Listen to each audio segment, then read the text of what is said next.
Embroidery hair clip එකක් හදන ගමන් මට හිතුණා ඔයාලටත් මේකේ චුට්ටක් පෙන්වුවා නම් හොඳයි කියලා. දැන් මේ ඔයා දකින්නේ මම ටේල් එක. ඒ කියන්නේ ඔයගේ පහළ කොටස මහගන්න විදිය. මුලින්ම අවශ්‍ය මාන්තික මහගන ඒ රෙදි කොටසෙන් අපිට ඕනි බ්ලොක් එක කපා ගන්නවා. මම මේකේ නම් මහලා තියෙන ස්පයිඩර් රෝස් එකයි. ඊට පස්සේ තව එකට පර්ල්ස් ඊළඟට තව gold color pearls එකතු කරලා තියෙනවා. කලින් කිව්වා වගේම අවශ්‍ය විදිහට බ්ලොක් එක කපාගෙන කන පිට පැත්ත හරවලා එක මහ ගන්න ගමන් තමයි මේ ඉන්නේ. හොඳ පිට පැත්ත හරව ගන්න පොඩි ඉඩක් දීලා තමයි මේ මහ ගන්නකොට මහ ගන්නෙ. සම්පූර්ණයෙන් රෙදි කොටස මූට්ටු කරාට පස්සේ අපි ඒ තියාගත්ත ඉඩෙන් මේ රෙදි කොටස අනිත් පැත්ත ගහලා හොඳ පැත්ත හරව ගන්නවා. හොඳ පිට පැත්ත හරවගත්තට පස්සේ අපි මහපු මැහුම් වලට ඩැමේජ් එකක් වෙන්නේ නැති විදියට පරිස්සමෙන් අපි හැඩේ හදාගෙන ඒක අයන් කරගන්න ඕනි. දැන් මේ ඔයා දකින්නේ මම ඒ විදියට හදාගත්ත ටේල් කොටස. ටේල් කොටස දෙකට නවලා ඒකේ මැද මම ඇඟිලි තුඩින් මේ විදියට මාක් කරගන්නවා.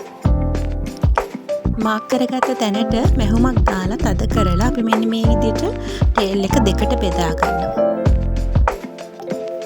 දැන් ඔන්න මම බෝ කොටස හදාගන්න තමයි යන්නේ.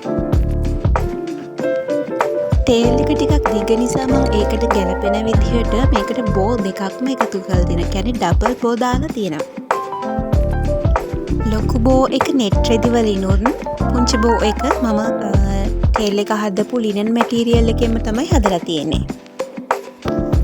බෝ දෙකම හදාගත්තට පස්සේ මෙන්න මේ විදිහට එක උඩ එක තියලා බැලන්ස් කරලා දෙපැත්තට එක ගානට එන විදිහට හදලා ඒ දෙක එකතු කරලා අපහු මැහුම් යොදා ගන්නවා.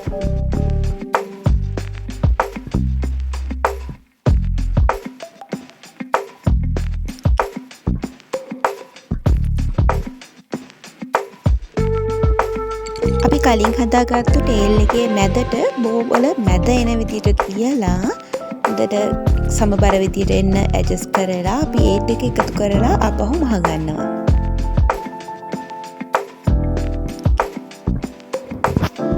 ඔන්න දැන් ඊට පස්සේ බෝ එකේ මැද කොටස අල්ලලා අපි මේක ෆිනිෂින් කරගන්නවා.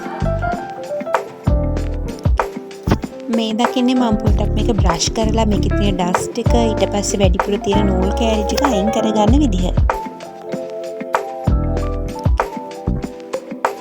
ඔන්න මම හෙයා ක්ලිප් එක හදලා ඉවරයි.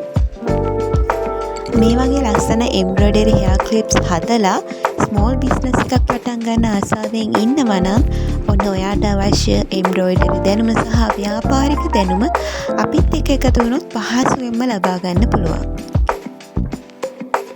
එහෙනම් මේ වගේ නිර්මාණයකින් අපි ආයෙත් හමු වෙමු. සුබ දවසක්.